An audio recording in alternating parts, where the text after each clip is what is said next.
and we're going to do more. A lot more is coming ahead. We are going to still see. One of our main objectives is providing quality education. Using education, because one of the highest investment in any human being is education. Morals mostly come from parents, from home, and then to school. The one it has to do with providing quality education to Cameroonian youths and Africans, because have even those from other countries through Nanglamak. I think for now we are doing our best, and we're still going to do more. Yes, so we promote a lot of research, a lot of boot camps, training. Our campus is always full, 365 days, even during holidays. So I'm thinking that by the time you come back to me, I'm going to give you more insight of how Landmark Metropolitan Universities are able to transform lives. I still going to transform lives. All right, thank you very much. And ladies and gentlemen, joining us on set, we have Tamilang Ransom Asili, General Overseer, King's Assembly, Medical Epidemiologist. You're welcome to the program. Thank you, ma'am. It's a pleasure. And I'm glad that you are somebody from the religious circle. And we have a lot of churches in everywhere. Yes. Like after every 2 houses, there is a church building. What are some of the things you consider? Because you'll be talking in that aspect. One should consider, because we have so many of these churches around. What should you consider before setting up these churches to ensure that they are meaningful and they are impacting lives in communities? Thank you, plenty. So when we talk about impacting communities, the very first thing is for us to be able to have a good assessment of the needs of the community. When you don't have an assessment of the needs of your community, you'll be like somebody moving without a vision. Because before you are trying to look for a solution, you must first of all trace the gap. The research, they will tell you that what is the research gap. You are looking for a gap. Well, unfortunately, we have a problem. Africa in particular has a problem with our approach to church, where the church is just seen as a place where the impact should just be on building the spiritual man. If you look at the development of Jesus, they say he grew in wisdom, he grew in status, he grew in knowledge, he grew in favor. That means the church must be able to prepare people who are complete, spiritually complete, socially complete, who can fit in the society. When you look at our society, particularly the African society, there's a lot of things. As a pastor, we are looking at, okay, we have to shape the characters of the people by building them up spiritually to make them people who have moral standing. That is not still all. We are looking at other areas where we can bring impact in our communities. Education. Thank God for Landmark. When I was doing research on this, those are some of the people I want to recite them. We must be able to make sure that our people in our community are educated. When I talk about impacting community, you must first look at education, you must look at health, you must look at defending the rights of the people, you must look at environmental development. You are looking also at the moral character of the people. There are countries you get into it, even if you drop 500,000 on the road, you are going to meet it the next day. So the church must be our approach, our investment strategies must be able to change. We are getting into quality education. Those are the things which are in my heart. Now, our colonial masters did not prepare us to face the future. Because Cameroon, for example, is one of the countries you see plenty of educated people. But what were we trained in? We're not given the skills which could prepare us to fit into our communities, fit into our society. If the church is to push now towards education, we should be able to give our people, train them with skills which can enable them to fit into society. In our African context, everybody gets a degree and is waiting for the government. In the developed world, they prepare people who don't even need a government. In fact, the most people who are making it big don't need a government. They are coming out to be entrepreneur. They have technology. They are inventive. They are creative. But the kind of education that was given to us made us consumers more than producers. And I'm looking at the church. The church should be able to say, this is our problem. We have to equip the people, equip them, build them as people that can fit in the society. We are investing now in education. We're getting to want to look how to get into IT, train them with skills, in the medical profession, that they can stand on their own, give them technology, give them IT skills, so that when somebody leaves from there, he's not even thinking of the government, he's not thinking to be employed, he's thinking to be a job creator. These are the things that we, beginning in our generation as general overseers, our approach now is different. If we are getting to education, it's not going to be the kind of education that have been there. We're looking also to be able to educate our people in the areas of health infrastructure. Our churches are invested into medical field, medical infrastructure. Unfortunately, some of our churches that have hospitals, they are even more expensive than government hospitals. These are not quietly impacted our community. We are putting our eyes on how can we give our people quality health, but yet accessible and available. Some organizations are gradually getting there, but we want to make it more better.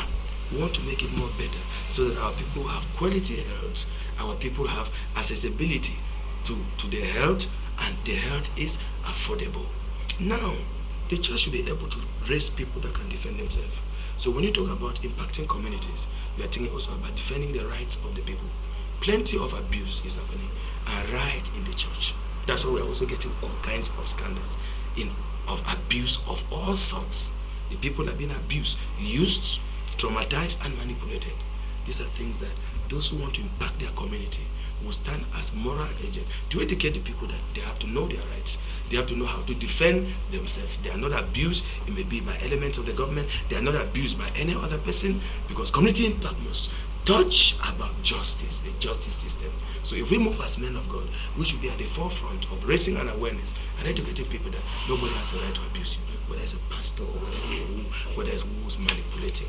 That kind of awareness must be there to do a mind renewal and reprogram our people, to let them know that everybody was born with a talent, with a potential.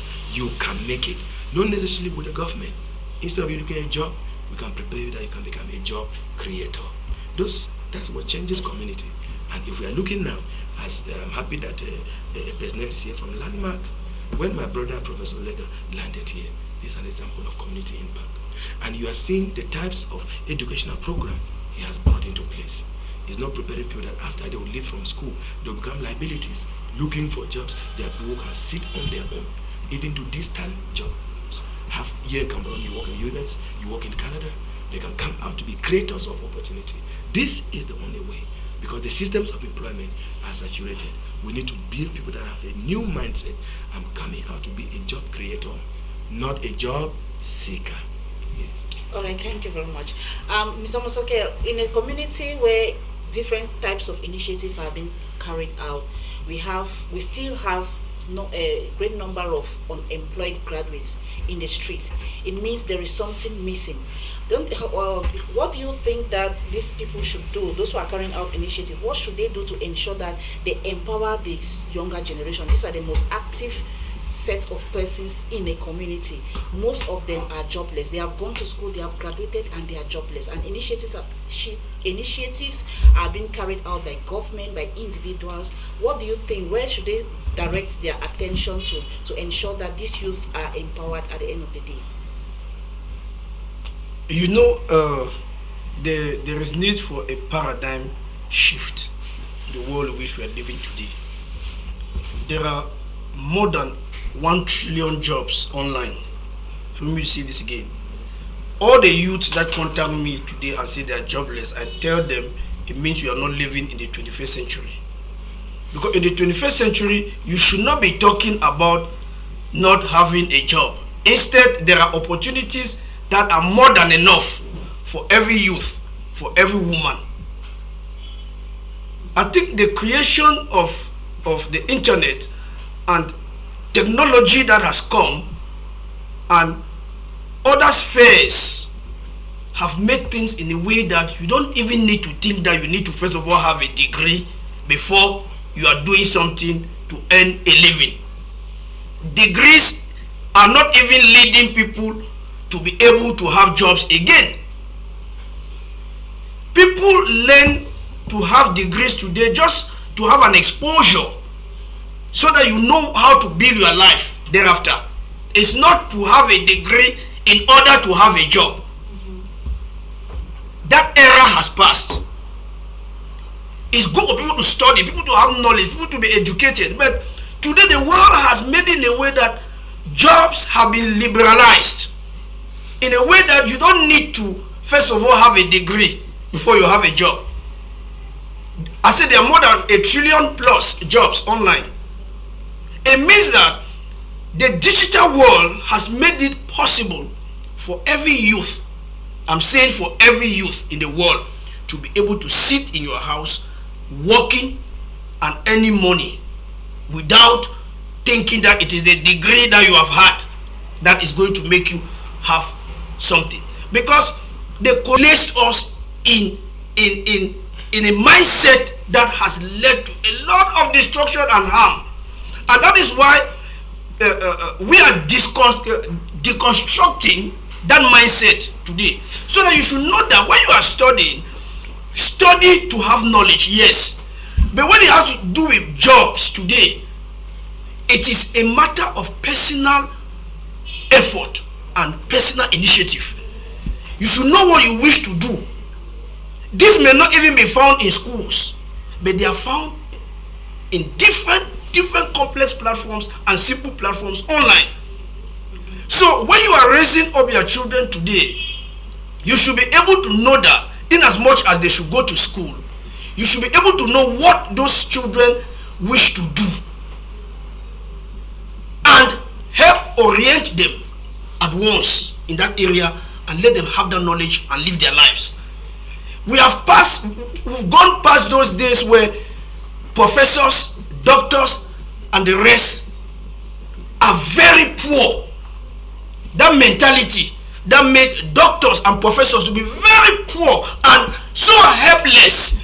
We are no longer in that generation today. If you wish to still live your life following that track, you will also come out to be very poor. We are living in a world today where everything has been liberalized. You should know which angle to go to, because there are millions of examples of great men in the world today. When you study their lives, you see how they made it, what they did. That is what works. Then you also have millions of big names of persons with big degrees, but very poor and are helpless in the society. So you know that those are bad examples and bad tracks. So when you are building your life today, you should not be blind. Go in for that which has worked, and don't go in for that which has not worked. Except that you just want to have the prestige of a big name and big title, and you are roaming the streets in poverty. So this is what I wish to say, and that is why many schools today, especially this new set of schools that call themselves professional higher institutions, they should not joke with the lives of youths. I'm saying this and saying it vehemently and very strong. Please, if you are not ready to orient youth, leave it. You must not necessarily start an educational institution, as many are just doing things anyhow again today because they want to have some more money to put in their pocket. That they should not joke with the lives of Cameroonian youth. So this is just what I wish to say. It's very, very serious now. Build an institution, have an institution where you orient youth and show them that which is working. Don't bring them again to the archaic curriculum that is existing in our higher educational systems that have not worked. You also go there, you copy it, and you are wasting the time of youth. So youths that are leaving some of the higher institutions should not go again and they are saying that they are jobless, because these are new era of educational system whereby you know what you are doing already. So you should not also become like the colonial masters who were deceiving the population. Let me not talk much, please. I would love to end here. Go to other. All right, thank you. Yeah. You just permit me. I'll just go directly to Mr. Nwese, since they are talking about academics. So now, if you are following the new paradigm shift, if Landmark is doing things differently, why do we still have a lot of unemployed youths out there? The first thing is lack of information. There are a lot of confusion. Cameroonians like to follow crowd. My brother is here. I'll just go there without making any research. And he was they were talking about schools. Not all those schools are even authorized. In Boya now, you see there are churches everywhere. The same thing like we have all palace now are schools. And you see a child will come there, pay school fees, and still go to that. They tell you that that school is not authorized, they'll still get there. It's like there's something bringing them there. We don't understand. There's this thing in Landmark. Our slogan is training productive leaders. We have a reason why we give that stuff as training productive leaders. Now, even we started training right from primary school, right from nursery school. When our boss Prof. Lega came back to Cameroon, he decided to impact lives.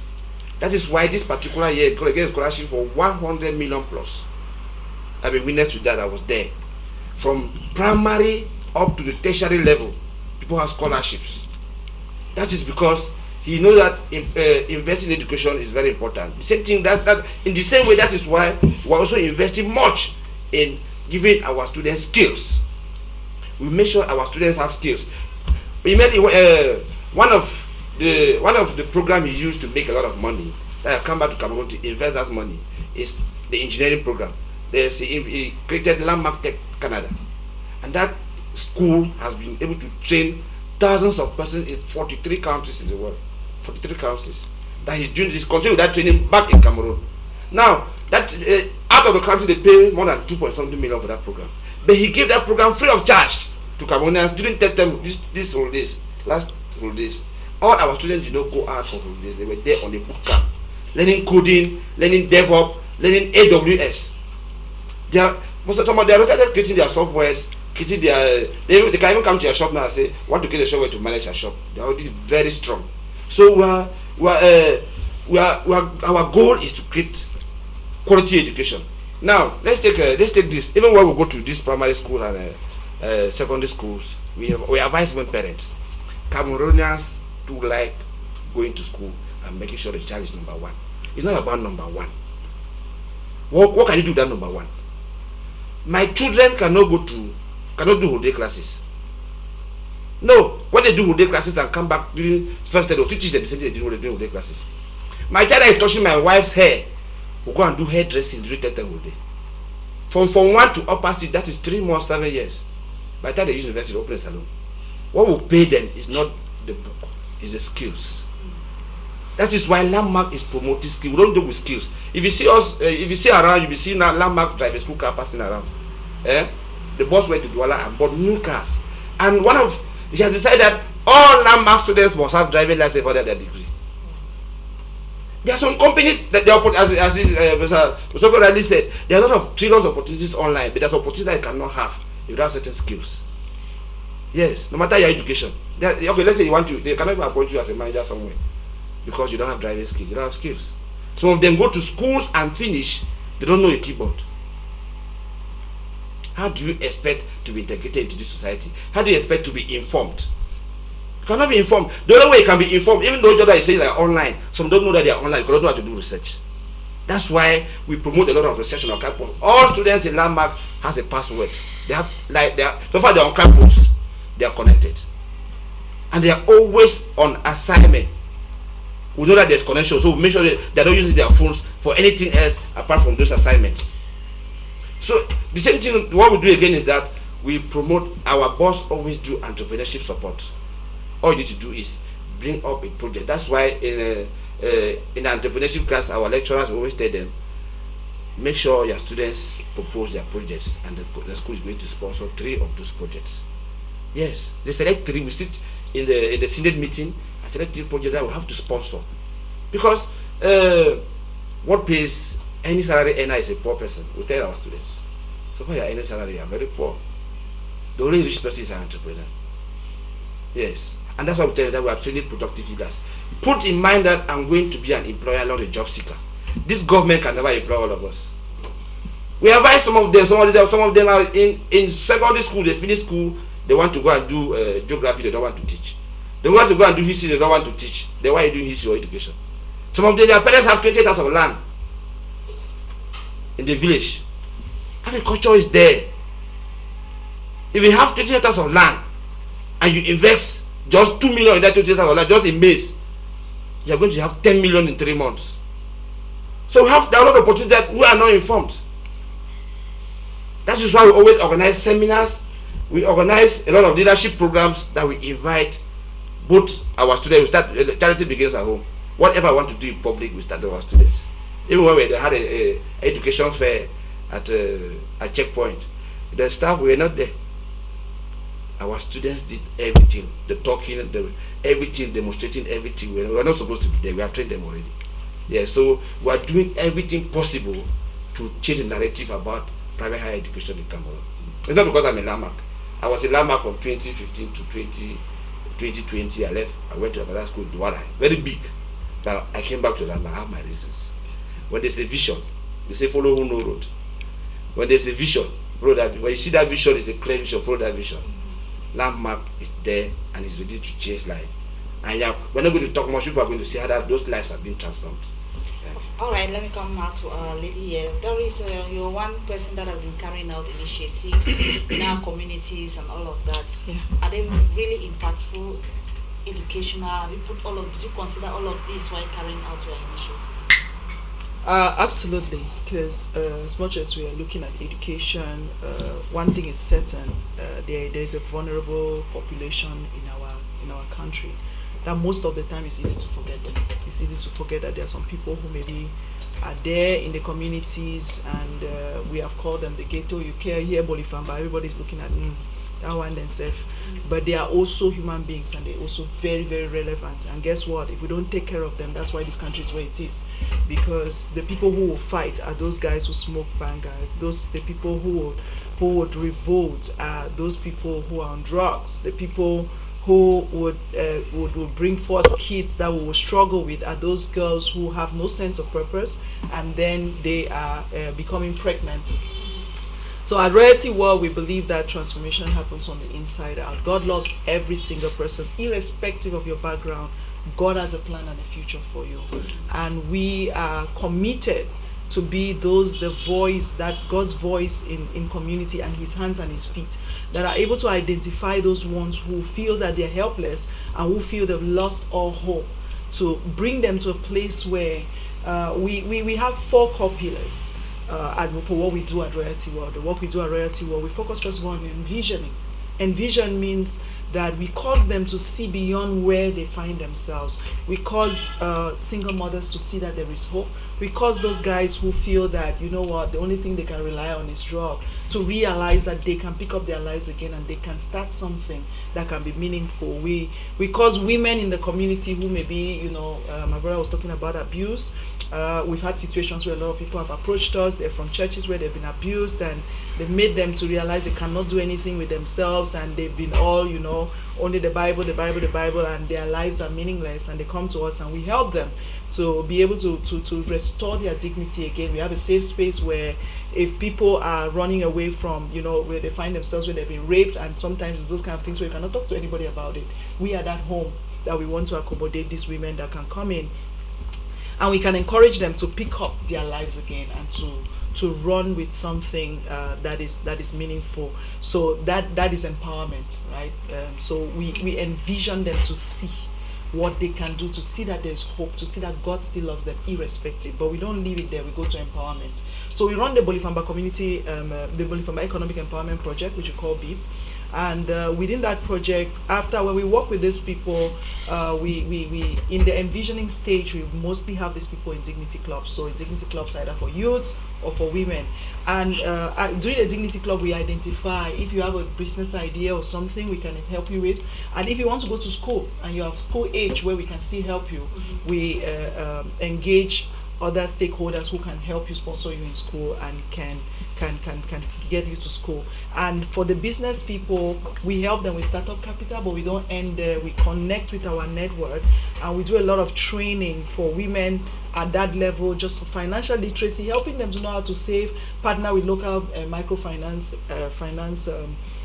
organizations to help these women do a KO so that they can save and then raise enough money to plow back as capital and grow their businesses. So we've met people who started with nothing, and today, they are running business, and not just that, they've been able to save up money to plow back again into the business. And ultimately, we want to sponsor your child in school, but we don't want to take that responsibility, so that ultimately you can be able to take care of your child in school. So we do equipping. That means when we empower and we realize, okay, you have potential, we equip you, we partner. We have two core concepts. We have a concept of career parenting. The whole concept of career parenting is the whole idea is so that you went ahead. I encourage those in diaspora. I encourage young professionals that it's not only your relative that you have to sponsor in school. We can identify a young girl in the community that is really zealous and is intelligent but does not have anybody to sponsor them in school, and we hook them up with other mentors, and we try to connect them with people who are following the same career path. For instance, if a child has a dream of a medical doctor, we can look at the medical doctor and connect you with them. And we have a young girl who is sponsored by this medical doctor at the moment, and she aspires to be one. And you're not just paying school fees, so it's beyond school fees. That becomes your father. You have a spiritual father, you have your biological father. Now we are introducing the concept of a career parent. So you have your career parent, your career mother, your career father that can sponsor you in school. And the last phase of it is engaging. We engage all to say, hey, as Cameroonians, it is all of us together. This nation will not change in spite of us, but it will change because of us. And we need each other. It doesn't matter at what stage you are. You can be a source of support, not just financially, but you can be that voice that is supporting one another. And we have seen people transform. We've seen people who got to meet with us as Reality World, who maybe their face was down, but now they are up and they believe in themselves again. When somebody can get hope, then they can find a solution for themselves. So to us at Reality World, success is when we meet someone that does not feel that they have any chances of making it, and through our support, through psychosocial support, through prayers, through our Dignity Club activities, they are able to regain themselves and identify that I can go ahead and start a business, I can go back to school, somebody can hold my hand and send me back to school. And we keep encouraging them, keep mentoring them, and through leadership academies and all of that, we keep building their leadership skills to see that they can become active citizens that this nation can be proud of. Oh, wonderful. Thank you. Reverend, if you listen to Doris, you really notice that they are carrying out a lot of things that is impacting the community, especially the My 16. When they had their last event, I was there. I saw a lot of things that they included everybody, because she talked about engagement. I'm coming now to the church. You'll be speaking in two capacities, church and also the health sector, but now with the church. In our society today, many people believe that the church is one thing that limits an individual. Because if you go to church, most churches, not all, you find that they focus mainly on the spiritual aspect of those persons. I don't know if truly they are really focusing on their spiritual aspect, but you find a church where they keep young people from morning to night, and they don't, most of these young people who goes to church don't engage in any activity. They don't work, they don't go to school, they don't do anything. So to some people who have studied, some people, they will say that, no, I don't go to church because church limits an individual. What do you have to say about that? Well, to a certain extent, because what do you expect from a pastor who did not go to school? What do you expect from a pastor maybe who dropped out in Form 2 and then went and did some 17 months in a Bible seminary? What do you expect from that kind of pastor? He will be influencing the people at his own scope of exposure. And that is the most dangerous thing. That is the most dangerous thing. Now, some of those pastors, they will be very genuine, but everything will be so spiritual that anything out of spirituality will become a crime. Sure. The essence now will be that Jesus is coming soon.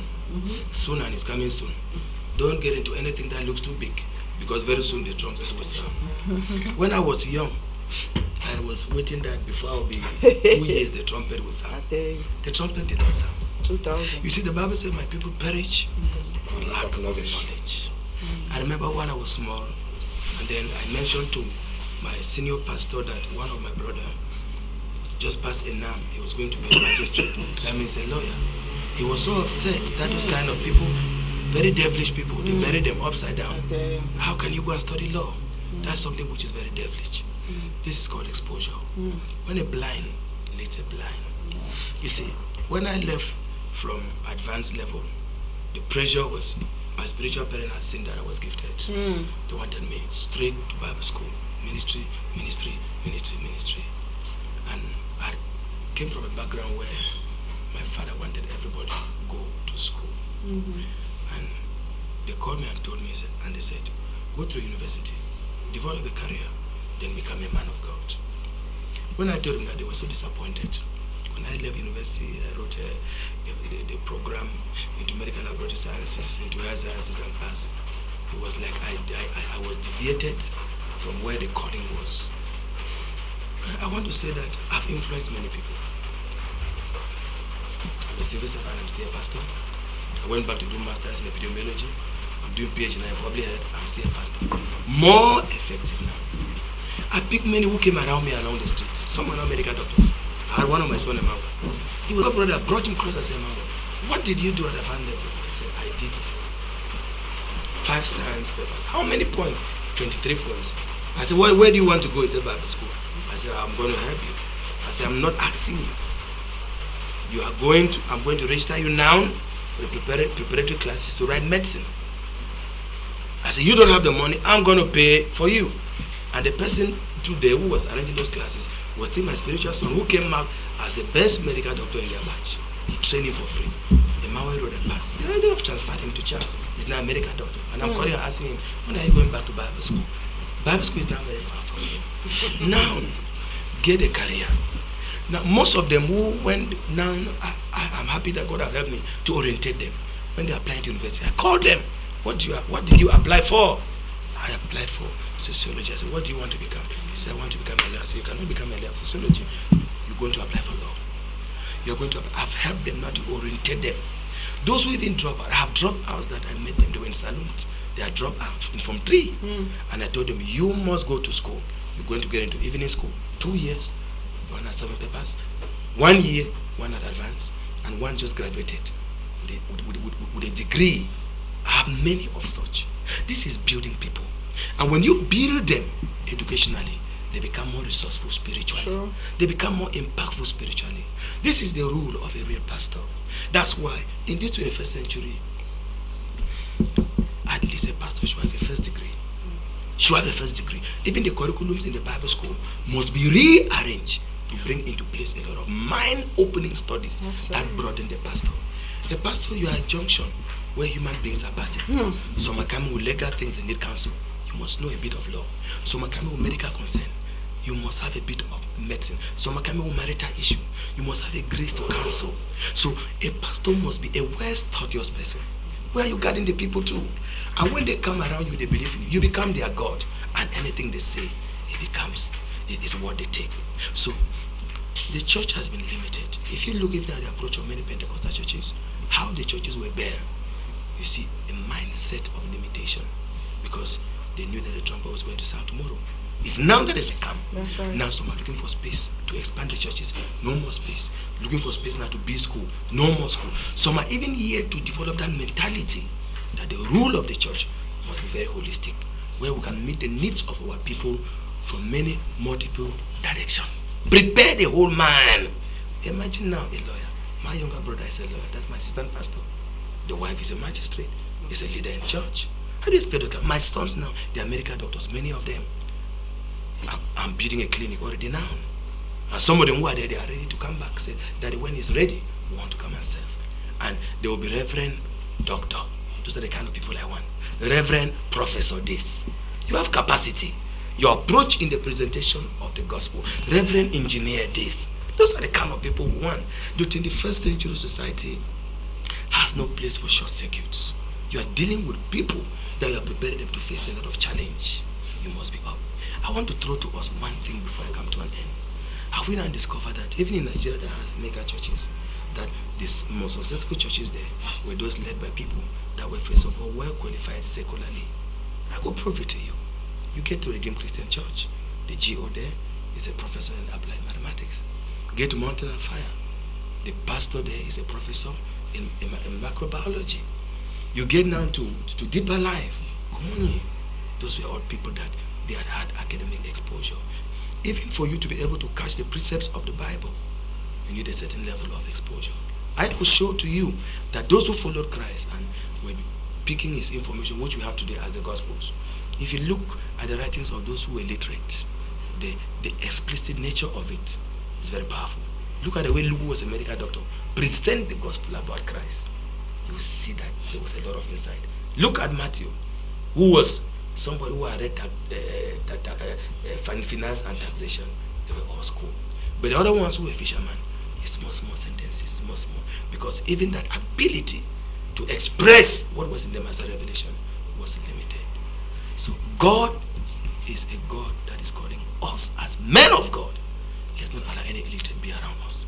Let's galvanize them. Let's improve on them. Pick them from where they are. Anybody can go to school. That's right. I've seen them breakthrough around me. Yeah. Don't tell me that, what did you have? He said, I have first class. I said, okay, they're going to prepare for 3 years. You're going to pass advanced level. Yeah. That was around. You don't have the school fee. I'm going to pay for you. Yeah. After the O-level, I said, you're going to have advanced level. Yeah. After that, I said, the university is at this corridor right here. I've paid fees for many of them. Now they have the grace in their hand. This is really, really beautiful. And this is what I want that pastors who are outside there should know that we all stand before God to give an account of the people he brought to us. Quality people, quality results. Look at Solomon in the Bible, who was a king. Solomon was a professor in many things. And look at the kind of administration he brought into Israel. When you want to study the administrations of the world, they are all extracted from Solomon. Solomon had about 6 professor degrees. Animal husbandry, he built it in Israel too. People were coming from other nations to come and see conservation, to come and see agriculture. Come on now. They were coming from everywhere. The Bible says he built fleets of ships who were in the water. He became a professor in marketing. He was so powerful. The restructuring of his economy, he became a professor in administration. Look at Solomon in the Bible. It was like dust on the street because of a man that was well schooled. My people perish for lack of knowledge. Absolutely. Let's go for knowledge. Yeah. And God in heaven is saying that because you have rejected knowledge, I will also reject you. So the Lord does not have any apology for somebody who has refused to learn. I'm still learning. And I'm cautioning even every pastor who is still there, say you're a pastor for 15 years. Yeah. You are not old to go to school. Absolutely. Go back to school. It will add something to the call of God that is upon your life. It will give you a more beautiful approach to express that vision. Thank you. Thank you so much. Very good. Mr. Musoke, you mentioned about there are thousands of opportunities online. Looking at our youth in this generation, they are making use of those opportunities, but which of those opportunities are they actually making use of? The oneness that is, they are playing this Jambo online. That's what most of them are actually doing. That's one opportunity, and you talk on also. And also talking about many opportunities, we see opportunities out there. For example, I will use this one. Maybe Reverend will also add when you finish.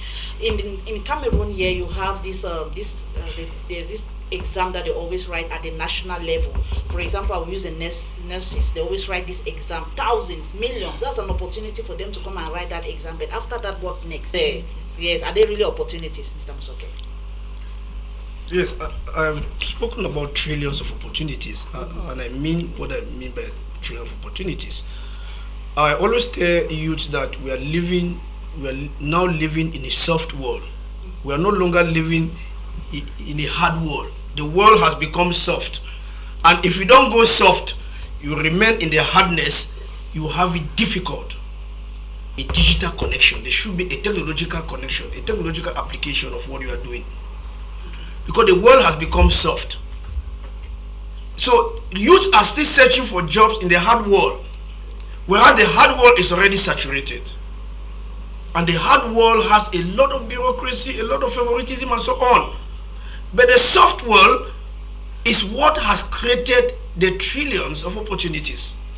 So youth must, and permit me to give it again, I said, when you are studying first degree, for example, by the time you finish your first degree, you should have read at least 156 books extra from that which you are getting from the 4 walls of the classroom. These 156 books are global books that exposes you to the real. What are the opportunities that are available out of the 4 walls of the classroom?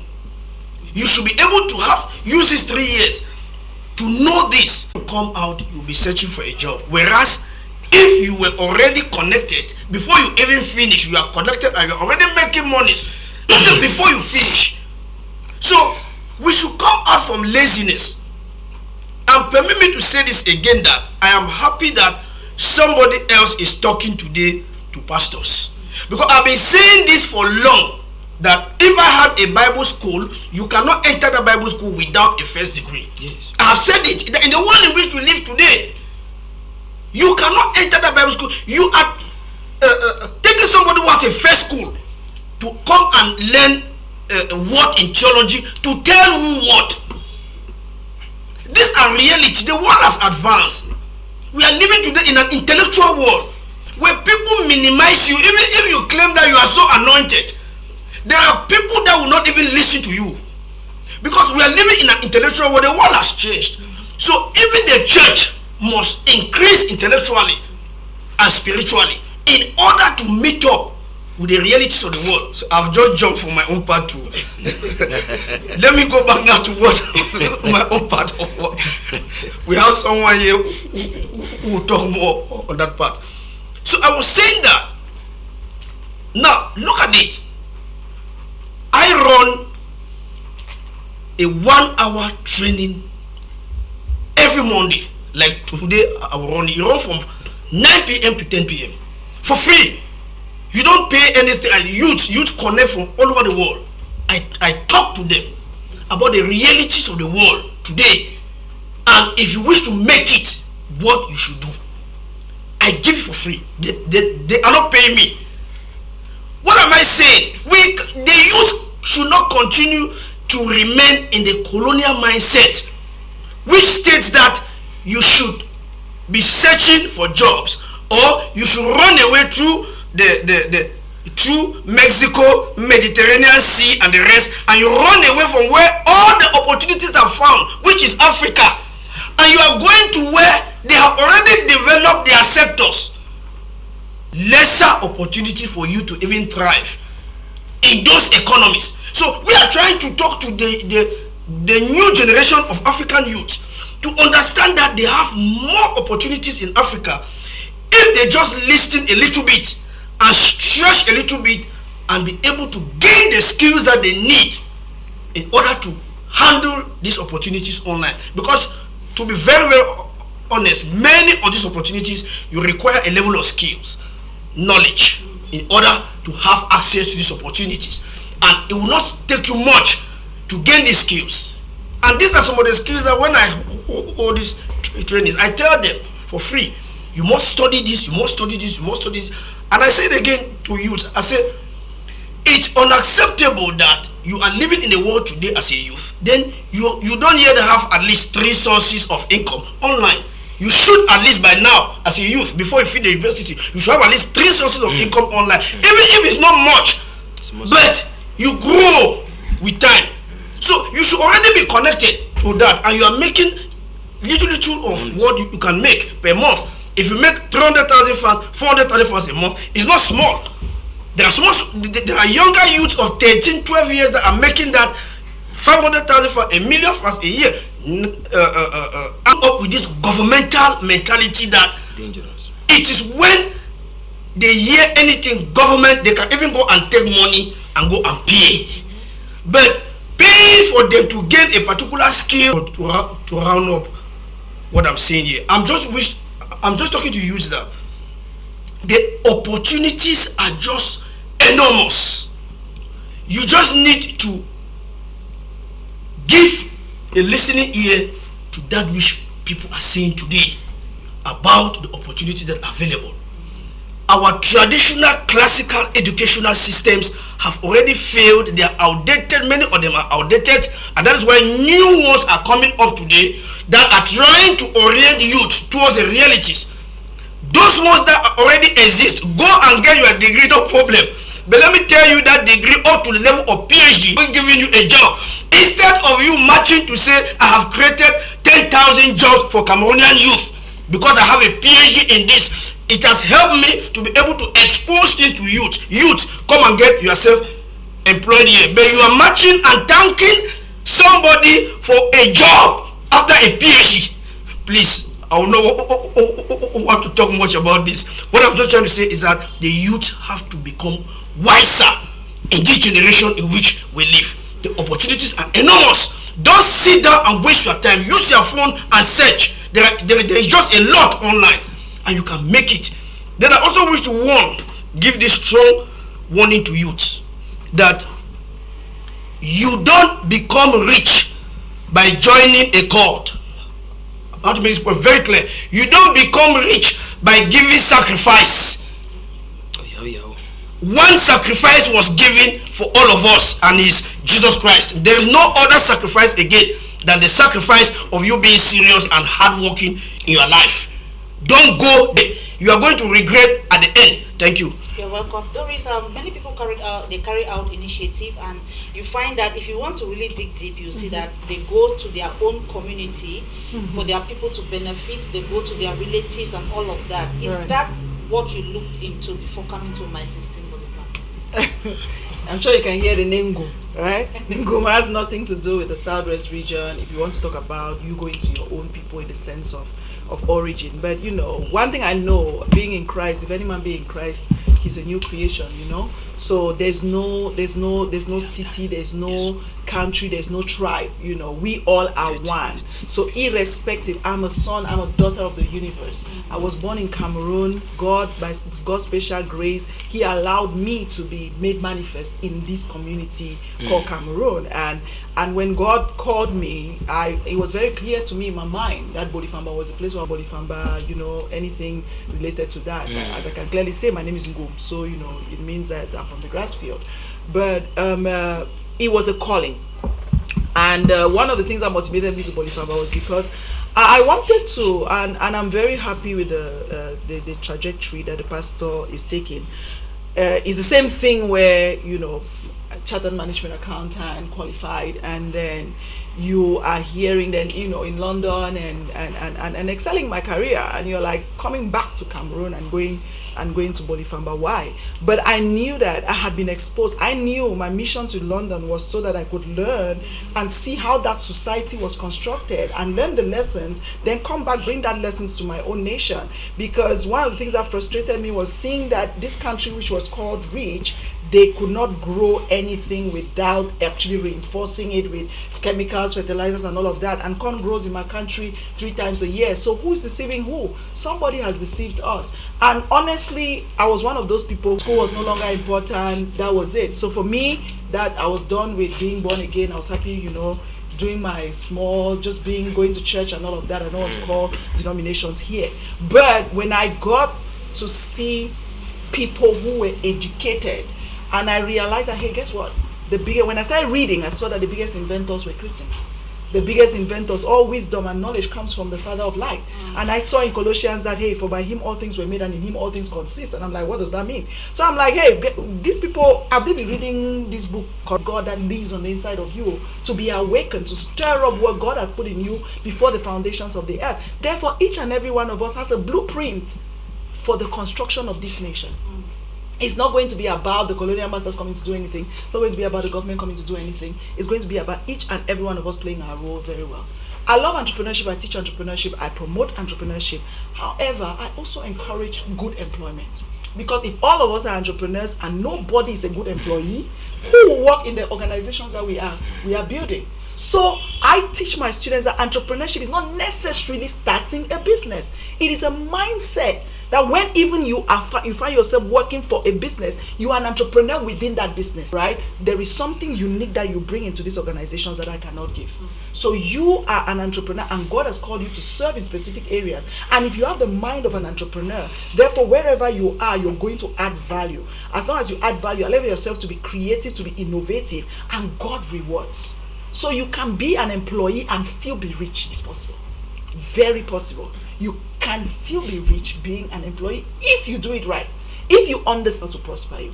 And it does not mean that you can also have side hustles and do some other things on the side. But we need strong employees. We need people who are intelligent to come and help us to build this organization that we all are building together. So every one of us, when we're going to school, we are entrepreneurs in our own right. And it does not necessarily mean start a business. As a son of God, you are an entrepreneur. There's something unique that God has given you. There's something. So it's not just in church. Church is a training ground. That's where you go get coached. When they coach you, you have to go back to the field and play. And each and every, I tell people, my congregation is Bolifamba. I've chosen that.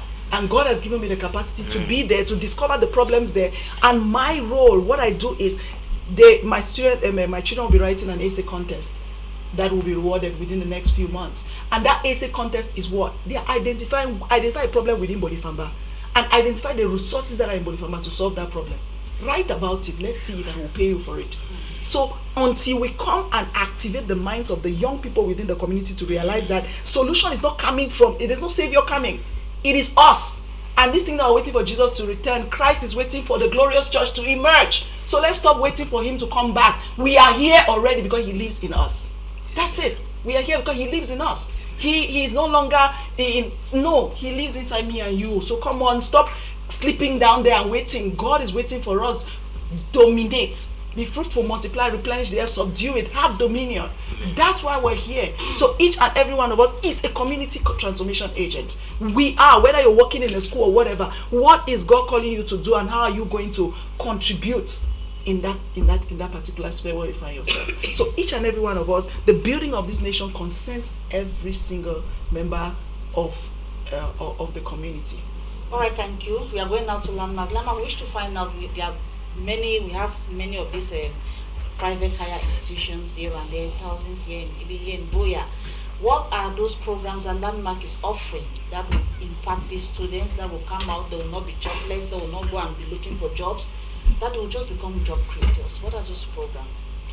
Yeah, okay, I'll start with this this meaning of STEM. Capital STEM. It stands for science, technology, engineering, and mathematics. The parents watching us, if we have children, make sure they are mathematically oriented. If you know a bit of math, you can solve a lot of problems in every sphere of life. Yes, so no matter what you do, whether you do it arts or science, that's why when they say maths is compulsory, it's not for nothing. Sure. Yes, so that science, technology, engineering, and mathematics is very important in anything you want to do in this life. So in Landmark, there are composite programs. Let me start with the composite programs. One of the composite programs is that when you are doing any specialty in Landmark, you must be IT oriented.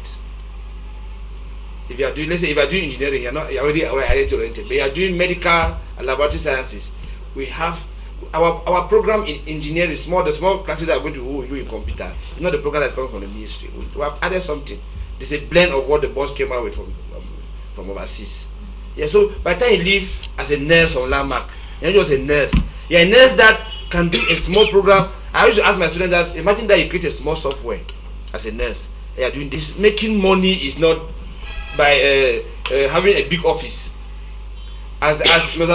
See, you can do a lot of things online, make a lot of money. There are some programs that you're not even supposed to go and learn in school. Even a poor student now has a library. So far, they have an Android phone, and you have connection, you have a library. That's what we tell our students on daily basis. There are some programs online. Even when you follow even Landmark, we do all our programs on YouTube. The program that people are paying the boss close to 2.5 something million. He uploads those videos on YouTube. That means I can still go to YouTube now and learn without paying him 2.5 million to study AWS or to study cloud computing.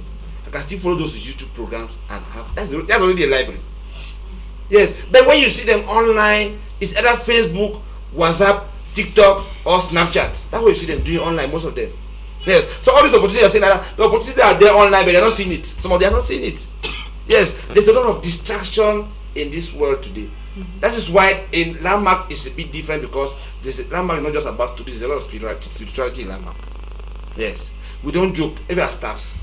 We cannot come in the morning and start work without praying. Our students cannot spend a week without thanking God on Wednesdays. Yes, we have what we call our prayers. On Wednesday, our students know that they don't go home, they go to class and go out and pray. Now, go to the programs that we do now. We have 4 schools.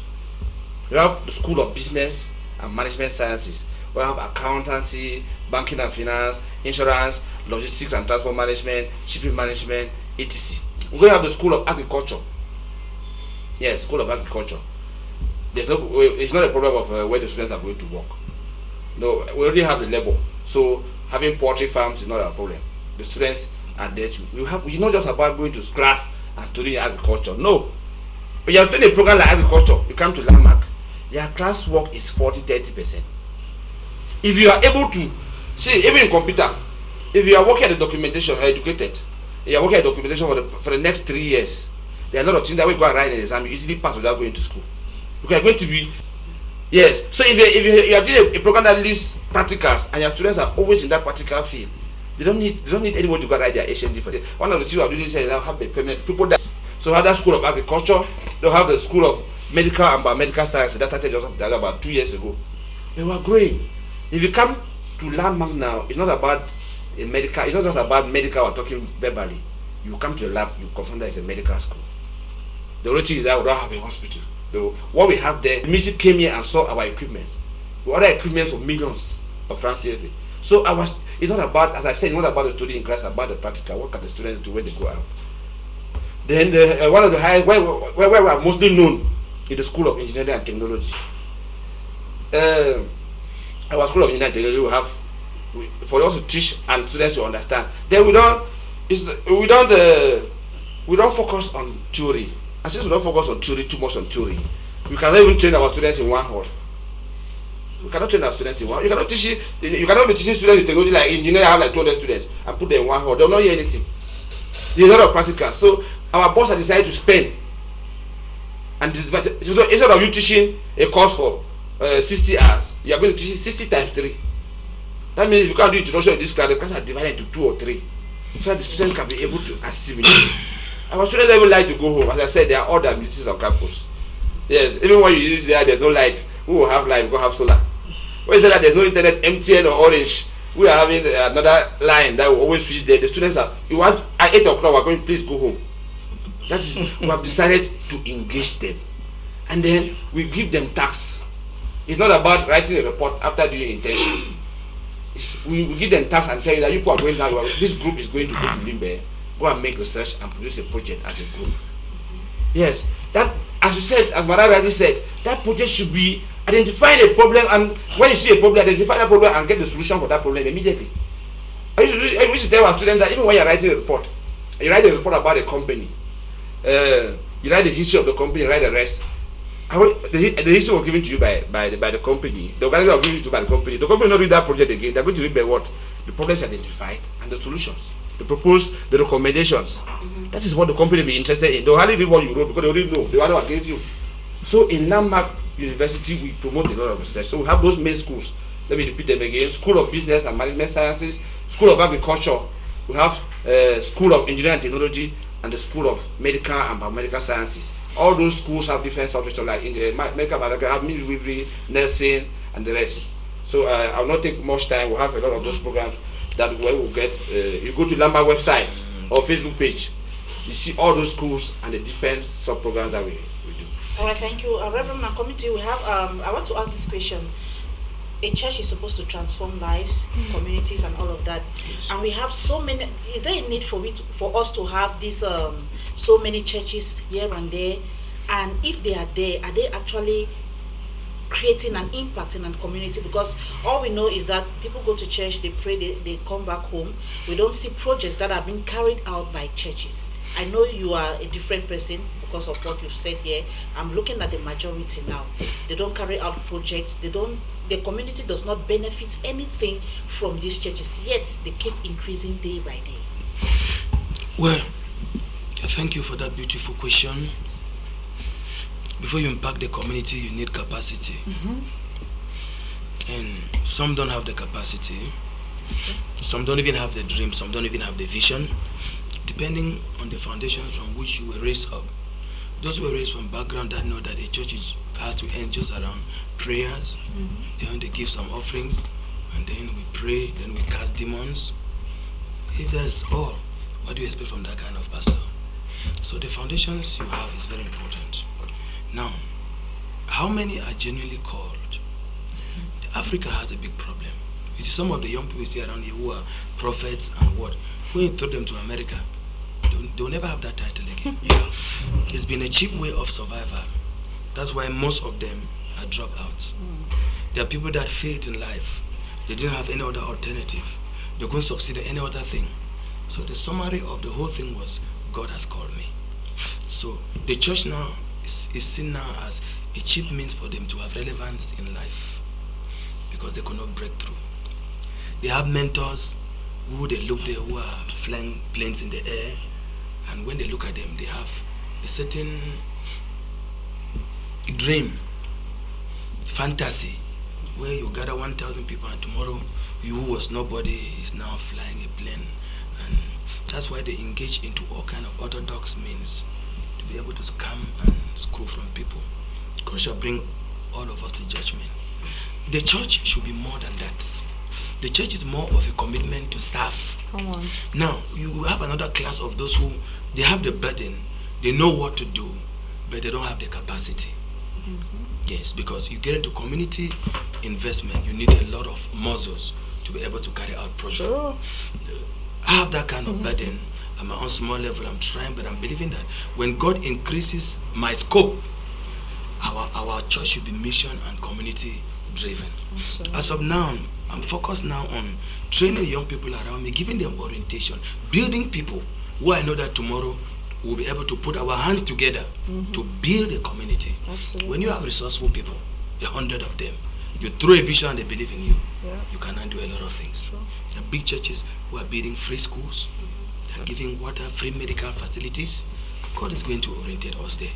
Sure. And in the area of orientation, which I'm saying is very important, if we don't change things and allow them to be the way they had been, it means we'll not have a future. What does Africa need? What does Cameroon need? We need professionalism. The colonial master took it away from us to keep us dependent so that we could not do anything on our own. How long were we in the university? Professional programs just came up now under a lot of pressure. The faculty of engineering was not even there. Agriculture was not there. Medicine was not there. They were the basic things that kept us dependent on the government and were trained and disenfranchised. Now, professionalism, I'm talking now to parents. Okay, when I was young, let me say something. When I saw this boy going to technical school carrying those armboards, before we know that those were the ones that did not pass common entrance.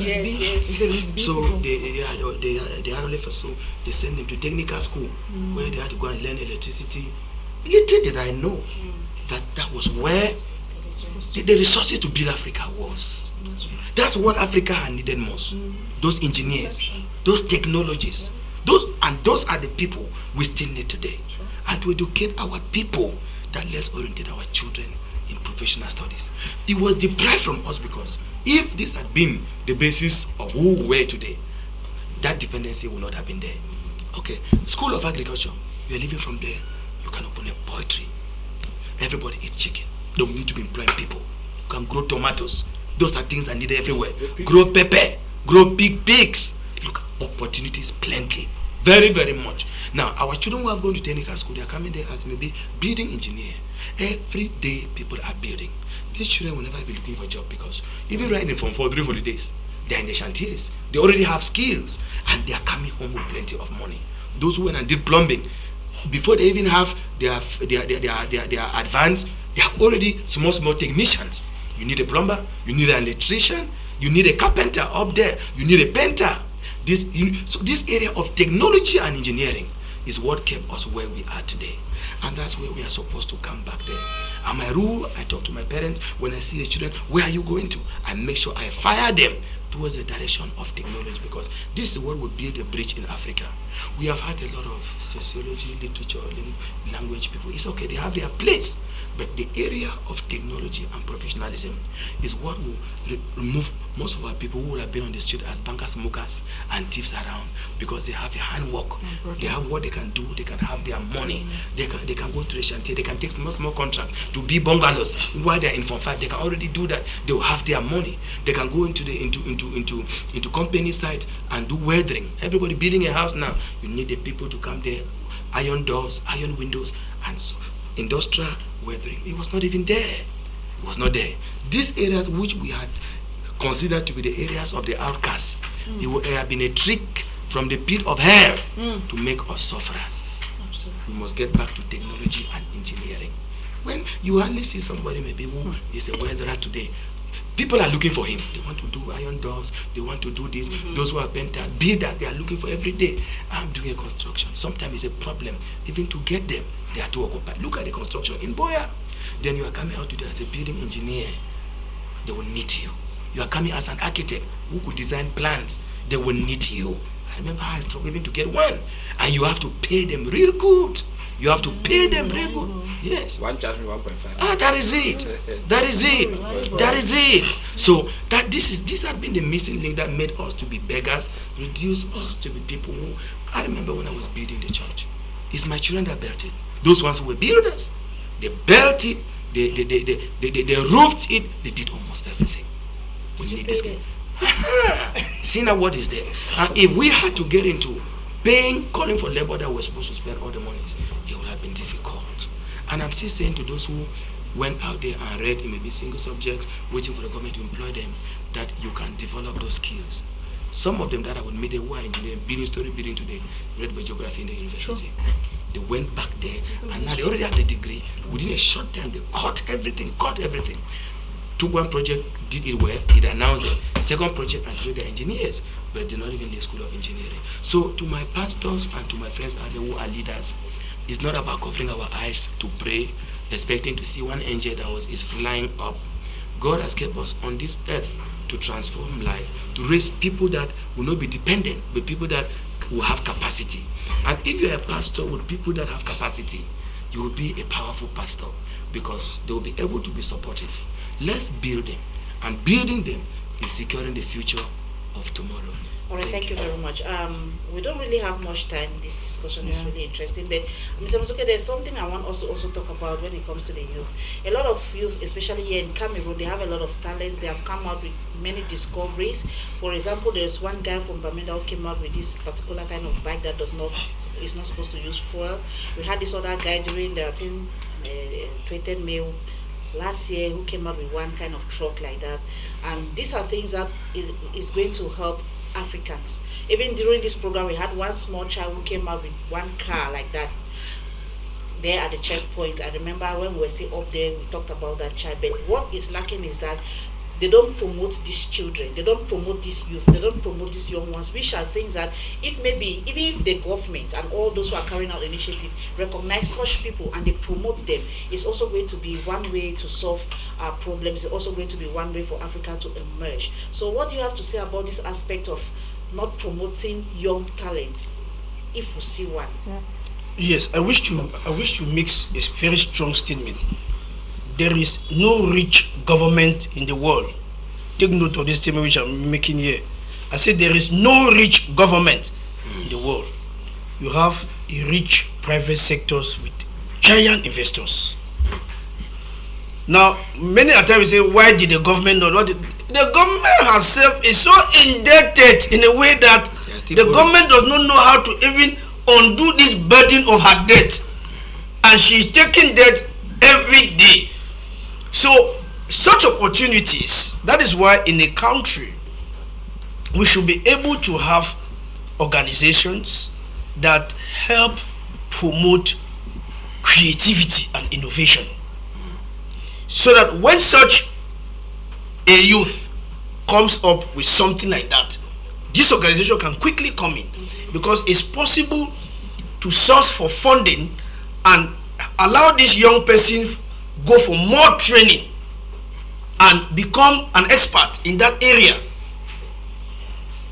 Most of the youths that have had such or had such creativity and the rest, a good number of them have traveled abroad and they are already submerged in certain companies and organizations, and you will never hear about them again. These are opportunities that Africa needs to harness such talents and be able to see how to support them. There are many of such youths. And not just that, for example, there are also many initiatives that are coming up that, like what she had there in my city of recent events. She has a strong vision that needs a lot of support to be able to fulfill the desire that she has. You know, she has a lot in her mind, but there is need also for resources to be able to carry on this, and this is going to create a lot of impact in the community. So there is this gap of resources and initiatives. Okay. There are many initiatives, but the issue now of the resources to make these initiatives thrive or to develop this initiative to a better level that will be very useful to the community. It is this issue of resources, because resources are scarce everywhere. Even in the United States, resources are scarce. Resources are not available anywhere, but at least some level of resources can be available for a particular initiative. Now it is to get the people that can connect